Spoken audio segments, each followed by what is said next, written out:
Hi everyone, welcome back to my channel. So this week I have got the stunning Zoe with me. Now I've used Zoe a few times as models for like different competitions and different shoots and stuff that I've been doing, and she is just such a natural in front of the camera. She's got the most beautiful face to paint.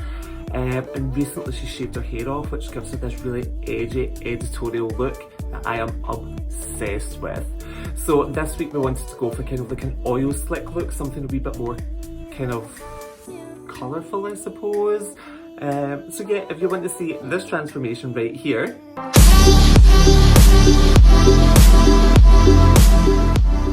then stay tuned. And of course, if you like this video, then give it a big thumbs up, hit that subscribe button below, and then hit the wee bell icon for a notification every time I upload a new video. But it is every single Thursday, and I say it every single Thursday. So yeah, let's just get stuck right in.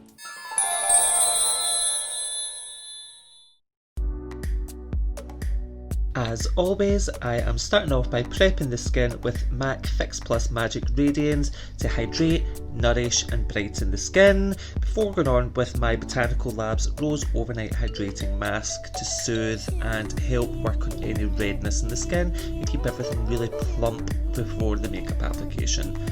I am just going on with a damp beauty sponge and really working that right into Zoe's skin.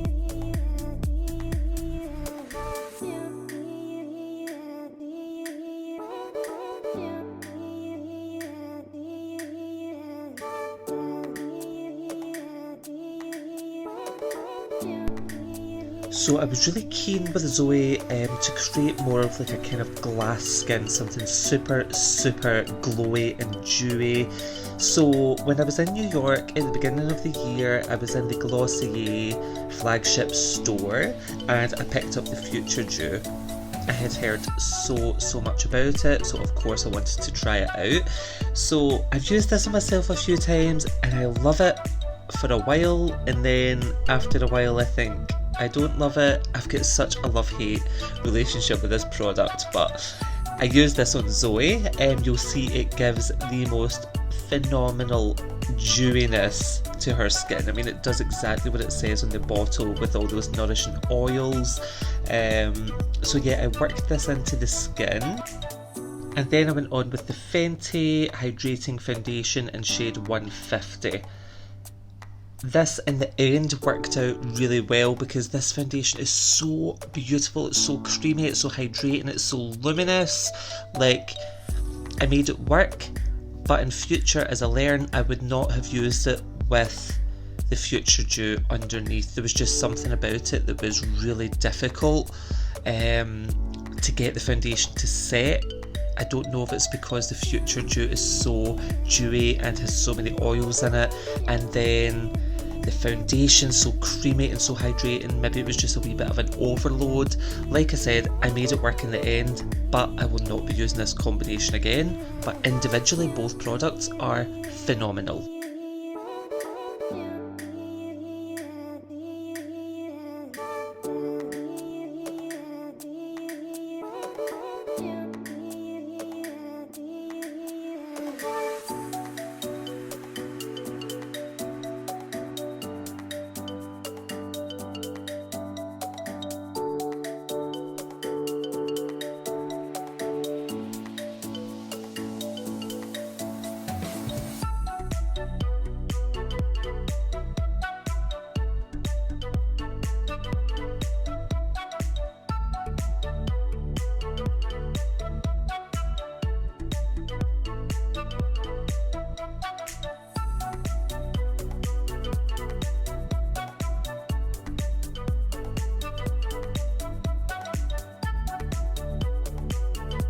So under the eyes, I brightened under eyes with the new e.l.f. Camo Hydrating Concealer. This really has become a new favourite of mine. Like, it's long wearing, it's medium to full coverage, it's hydrating, it doesn't crease. I really was quite the fan of this on myself and even on Zoe. It just brightens enough and sets in place. It does everything that I need it to. Yeah, so I'm working that under the eye. I'm not pulling it down by the nose. I'm not really using this to contour. I'm just using this to brighten the under eyes and slightly define the top of the cheekbones.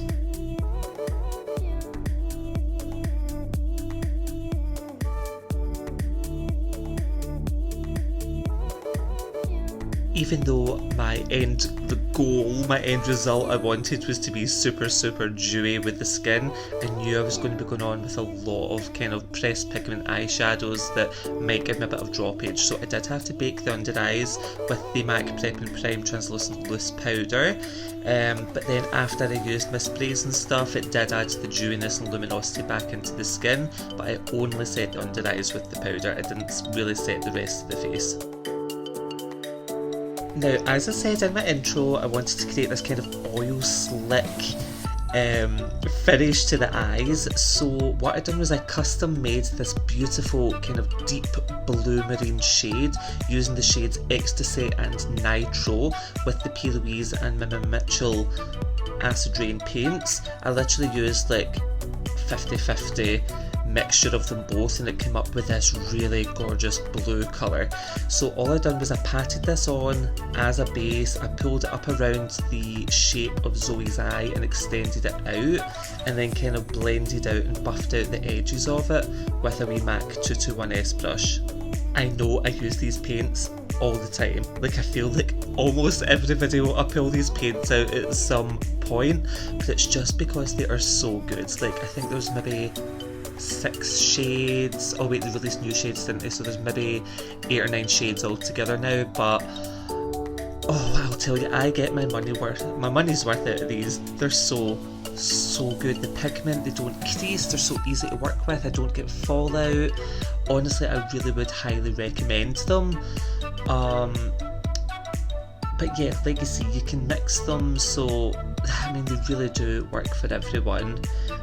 Also, sometimes I think in every single video, do I really want to only use one product once in one video and then bring you all new products in the next video?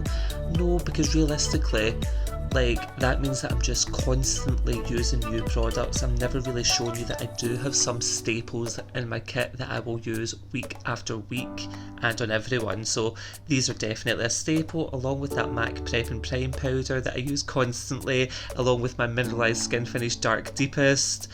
Maybe I'll do a kind of kit staples video for you. Anyway, I got a bit sidetracked there. So after I have laid down that blue base and buffed it out, I'm going on with the Urban Decay Moondust pigmented shadows, and I am setting that deep blue with the shade Solstice, which has given me that beautiful oil slick that I wanted.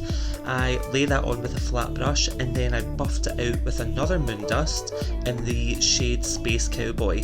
This is what gave the eye that overall shiny wet look, because I blended the shimmer out with a shimmer right up to the brow bone, and then I went on and added more of the Solstice on the lid so that it looked really green, really burgundy. It had that gorgeous shift to it. For the under eyes, I wanted to really extend and accentuate Zoe's eye shape, so I created that nice cat eye down on the inner corner with the PLouise bases, and then I brought the base up into the waterline and buffed it through the lower lashes to kind of give a bit of a smoky effect underneath before connecting the lower lash line onto that extended shape above. I then went on and set all of that the same as I did on top. I set it with the Solstice shadow and buffed that out underneath, kind of continuing that real oil slick finish. For Zoe's lashes, she does have very straight lashes, quite fine lashes, so I had to really try and give a bit more of a lift to the lash and a lot of volume so that the natural lashes would blend in with the false lash. So I went on with the Too Faced Better Than Sex mascara and I really loaded that onto the top and bottom lashes before popping a false lash on top. These false lashes, I would recommend them for everyone. I'll pop a link in the description box below.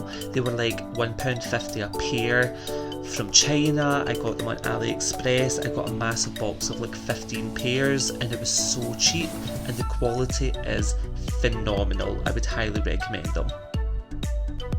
Okay, so now that we've blended Zoe's natural lashes up into the false lashes, I wanted to then continue on with more of that glow to the skin, now that all of the complexion products seem to have kind of set into place. So I'm going on with my favourite highlighter, Becca Opal, and I dusted that onto the top of the cheekbones and down the centre of the face to really give that really soft candlelit glow to the skin. Becca Opal, I think, is the only highlighter in my life that I have hit pan and repurchased. It is such a gorgeous formula, but I wanted the skin to look kind of more wet as well in places, so that's why I went on with the Fenty Beauty highlighter in Diamond, I can't remember the name, Diamond Bomb. And because this is got that kind of gel texture, you have to use your finger. So I swirled my finger around the top and patted this onto the top of the cheekbones, between the brows and down the bridge of the nose and the cupid's bow, really to give that wet finish to the skin that's tying in gorgeous with the glow to the eyes.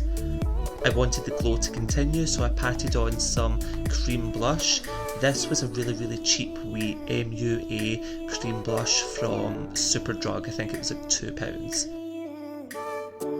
One rule that I find really important with makeup is that I always think the tone of the lip should match with the tone of the blush. So I have got this Naked 2 lip liner from Urban Decay here. It was an almost identical tone to the cream blusher that I used, so I'm using this to line Zoe's lips. She's got beautiful full lips anyway, so I didn't overdraw them, and I wanted the finish to be quite soft and diffused, so I did go in with my finger and kind of blend out the lip liner afterwards. I only really wanted a bit of definition for the lip liner. I didn't want that strong lip liner finish. And finally, I went on with the Fenty Beauty Diamond Milk Lip Gloss to tie in with that Diamond Bomb highlighter from the top of the cheeks. Both of these products just really gave the overall look that wet finish that I wanted, and I really hope that you agree that this overall look is beautiful on Zoe.